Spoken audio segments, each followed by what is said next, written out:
Good afternoon, Global Genes community. It's a pleasure to be here. My name is Roslyn Daniels, and I'm president and publisher of BlackHealthMatters.com. Thanks so much for taking time to join us at Global Genes Live, a rare patient advocacy summit. We are excited for our upcoming session, ensuring inclusivity through organizational leadership. Again, my name is Roslyn Daniels, and I am the president and founder of Black Health Matters, and I will be your moderator for this session.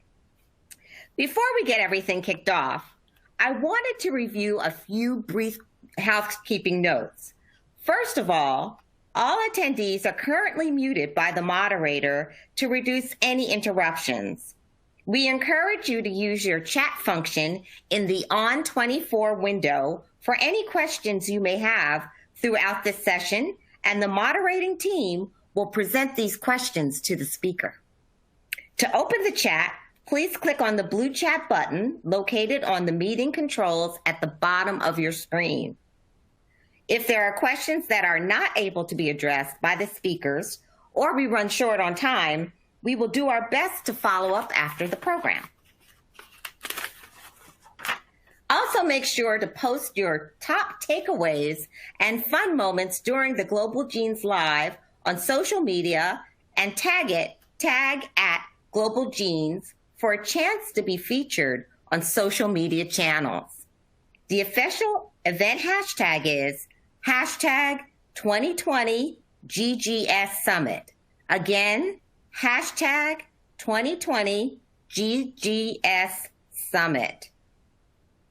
Finally, we encourage you all to participate as active listeners and take advantage of an opportunity to hear from leaders and experts here to ask questions of them.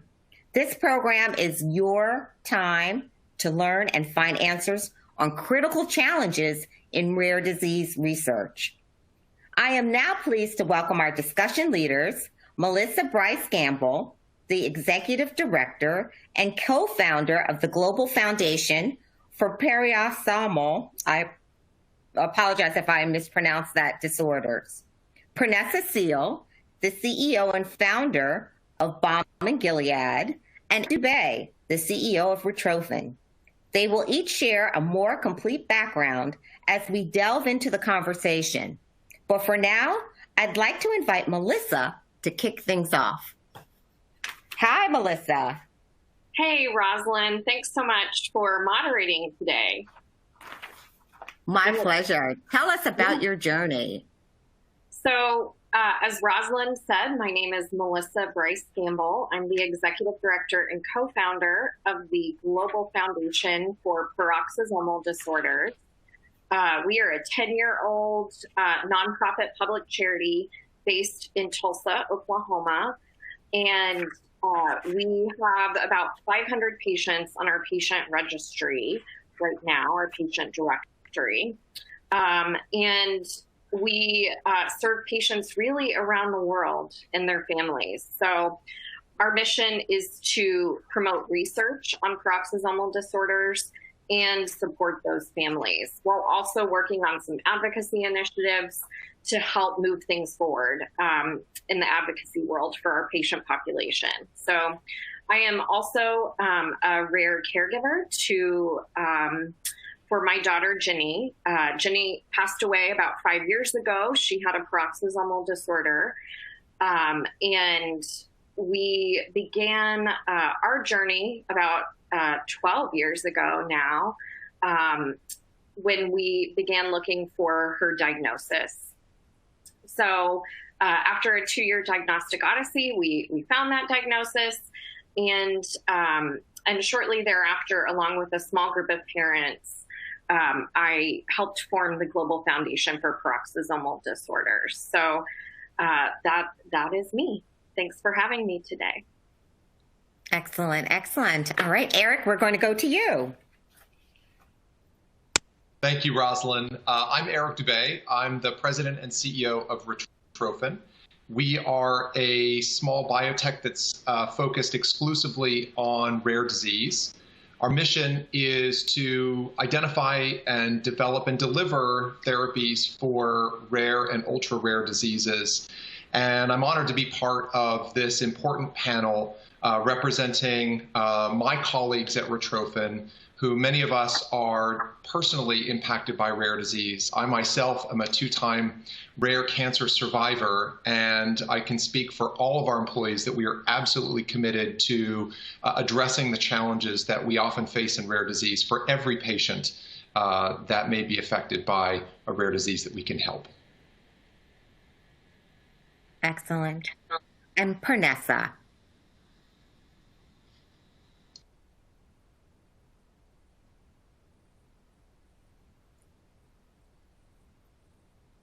Are you all hearing Pernessa? Okay. My name is Pernessa Seele, and I am the founder and CEO of the Balm in Gilead, a 32-year-old advocacy, faith-based African-American group. And our mission is to build the capacity of faith communities to be in the trenches of disease promotion, disease treatment, clinical trials, and our work in rare diseases is awareness to engage individuals who have rare diseases and to build trust, to build a bridge between individuals and biotech pharma organizations and really understand and trust the space of rare disease. Excellent, excellent. All right. So I'm going to actually throw the first question out to Eric. Eric, how did your involvement with diverse patient communities originate? Well, I would say for our company, we recognize that our mission can only be fully filled if we're able to deliver innovation and diagnoses for every patient, including those that have been underserved by the pharmaceutical industry, the biotech industry, and the healthcare system. And I think in doing so, much of what we do is through listening to the stories of patients and their caregivers. And when I've heard, and my colleagues hear from many of you about your stories, we have to go beyond just the diagnosis or the treatment. What are the barriers that have gotten in the way? And when we speak to so many patients, we recognize that whether it's geography, ethnicity, age, or gender, that there are specific barriers to accessing information or clinical trials or diagnoses that we must work together in overcoming some of the biases and systemic barriers that exist. And that's been a very core part of what we're trying to do as part of this community in delivering innovation, but also in tackling some of the barriers that we see. And so that's something that has really driven us to be very active in addressing diversity and equity within rare disease. Excellent, excellent.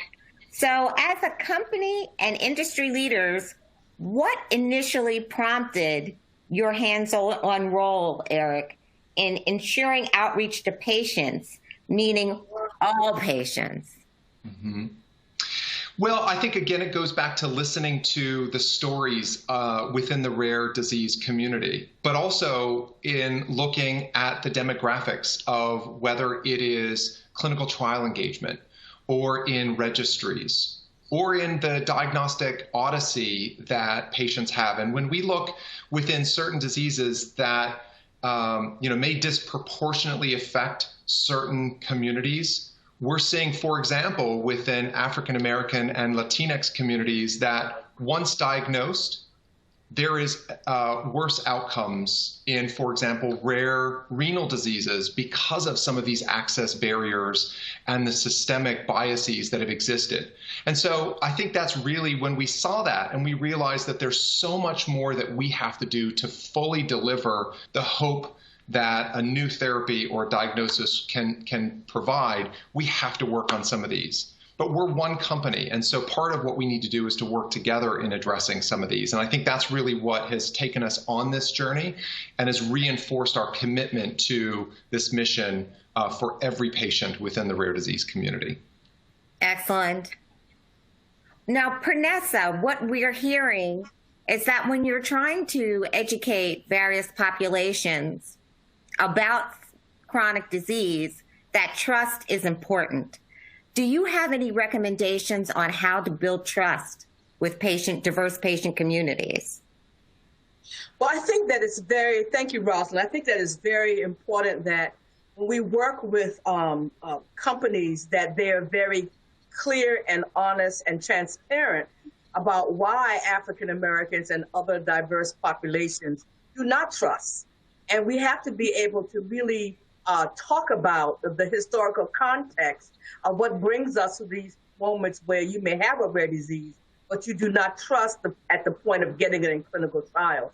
So it is important that you work with advocacy groups, like we work with faith-based organizations, we are advocacy, that can talk the language that individuals understand. They can talk the historical context to understand the culture on why we do not often get into these kinds of situations for trust. And we must build that trust upon being transparent with what we're talking about. We know that trust doesn't happen overnight, so it has to be a sustainable approach and a sustainable awareness campaign that will change the paradigm over time.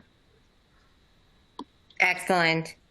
So now, Melissa, on a rare disease like yours, how did your involvement with diverse patients originate? And please, could you just say a little bit more about the disease state itself?